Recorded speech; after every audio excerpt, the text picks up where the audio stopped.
这个女人被人撕烂了衣服，老两口将她按在床上，他们这么做只是为了让儿子传宗接代。女人拼命挣扎着，但是迎接她的却是非人的折磨。上世纪90年代初，22岁毕业的南方姑娘雪梅正值青春年华，毕业后的她一直没能找到合适的工作。为了尽快帮家里还清债务，机缘巧合下认识了吴经理和同事红姐。他们说有笔稳赚不赔的药材生意，可以带她一起去考察采购。雪梅只感叹遇到了生命中的贵人，二话不说和他们进了山。摇摇晃晃的农用3轮车上，承担着她美好的梦想，也把她一步步拉入深渊。3人的到来惹得村里一群村民的围观，和村民交易完毕的吴经理找到了坐在院里喝水的雪梅，说是要找村里的采药人，让他坐这里稍等一下。交代完就和同伴走了。雪梅一顿困意袭来，昏睡了过去。醒来的雪梅发现自己竟然躺在床上，下意识翻看了自己的裤带，确认没有异常后便出门寻找吴经理。他找到院中干活的老人，询问吴经理的去向，他们都说不知道。雪梅又发现自己的钱包和身份证也不见了。雪梅转身想走，却被这一家3口拦住了。原来哪有什么吴经理，雪梅眼中的草药生意其实就是他自己。这家人花7000块钱给40岁的儿子黄德贵买了个媳妇儿，拼命逃跑的雪梅被锁进了屋子里。为了庆祝这桩荒诞的婚事，全村人都来家里吃喜酒，可敬酒的人里唯独不见了新娘子。此时的雪梅正被五花大绑在屋里，嘴里塞着毛巾的她绝望地挣扎着。黄德贵醉酒，新婚之夜就在雪梅的担惊受怕中过去了。清晨酒醒的黄德贵前去商店买烟，然而却因为没有洞房被人嘲笑。夜晚受气的他跑回家里，猛灌2口酒，气势汹汹冲进屋内，扑向床上的雪梅，然而却被打出了门外。随后他再次冲进屋内，最终在父母的协助下，他终于如愿以偿。事后的黄德贵走出房门，一脸春风得意，留下屋内衣衫不整的雪梅独自发愣，精神恍惚。这蓬头垢面的女孩叫雪梅，她已经记不清自己被拐卖到这个山村多长时间。她的每次逃跑都会失败，紧接着还会迎来一顿毒打。曾经雪梅找到了村主任，希望村主任能救她，没想到主任反而以调查为由，让她回去等消息。有了前车之鉴，这家人干脆把雪梅的双脚绑上铁链，看得比以前更严实了。这天，屋内的雪梅透过窗户想要向前来熟睡的一帮人求助，结果她却听到熟睡的人说，管媳妇儿就要像熟睡一样来硬的。雪梅彻底绝望了，心灰意冷，她割腕了。黄德贵发现后，匆忙叫上小学教书的表弟黄德成。大雨中，他们将雪梅送到镇上的医院救治，终于雪梅的命被救了回来。这天，家里来了个抱娃的妇女陈春丽，和雪梅一样，她也都是被拐卖至此的。但如今已成为母亲的她已经放弃了逃跑。雪梅从她口中得知，出大山的路只有一条，村里的人都拦着，根本跑不掉。陈春丽的到来犹如一道曙光，在她的劝说下，雪梅剪掉了头发，吃光了碗里的面，并决定养好身体，从长计议。她老老实实的当皇家媳妇儿，烧火喂猪，缝衣做饭，生活中唯一的消遣便是来看一看黄德成给她送来的几本书。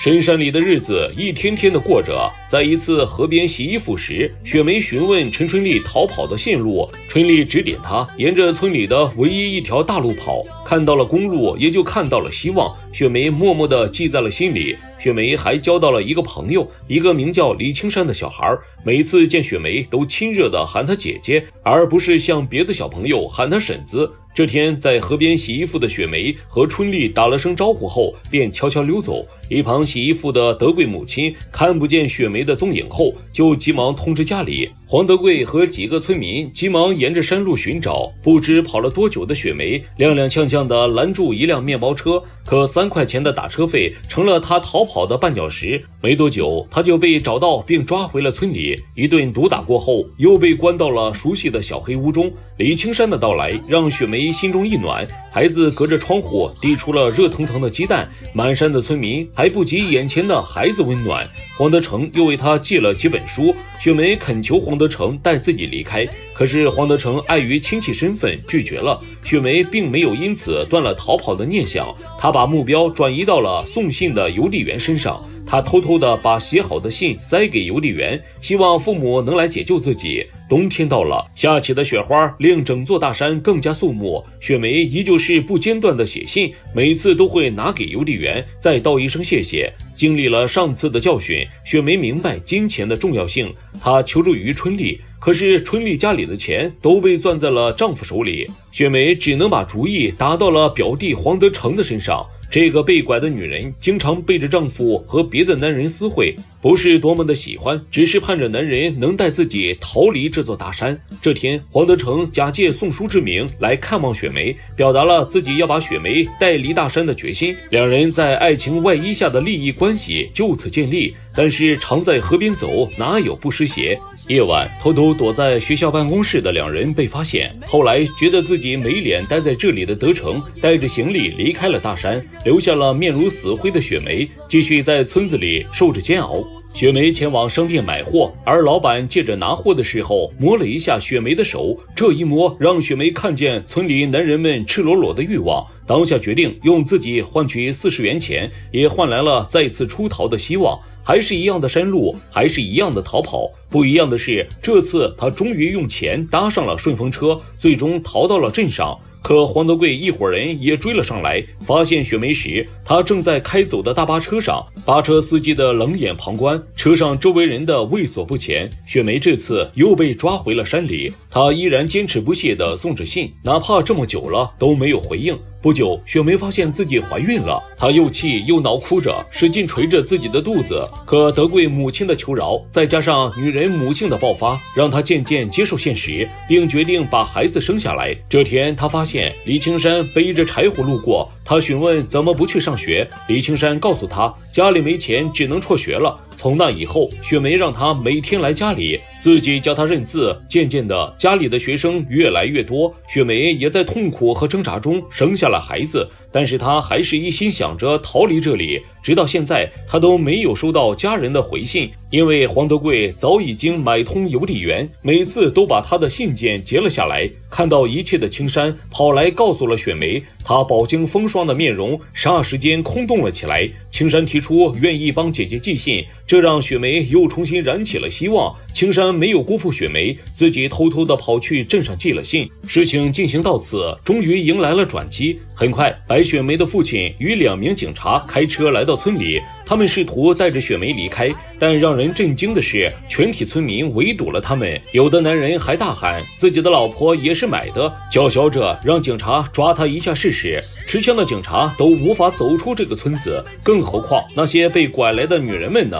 被围困的4人只能找村委会进行协调。本来是名正言顺的营救被拐卖妇女，却成了村主任眼中的不按章法办事。无奈的警察决定先将雪梅父女2个留在这里，他们回去请求大部队的支援，直到警察还会再回来。村民们坐不住了，他们要把买来的女人们都藏进山里。雪梅父亲见状自然不依，与拉着雪梅上车的黄德贵扭打在一起。雪梅父亲自然不是黄德贵的对手，看到父亲被打，雪梅抄起旁边的菜刀，手起刀落，画面停在喘着粗气的雪梅身上，戛然而止。一个人没文化并不可怕，可怕的是全村的人都没文化。一个人违法并不可怕，可怕的是全村人一起违法。无法翻越的盲是眼盲，是法盲，是文盲，更是心盲。我们不知道这个世界会不会越来越好，然而我们依然需要勇气去努力，为了自己，也为了我们心之所想的美好。小伙伴们以为如何呢？欢迎下方评论留言，我们下期再见。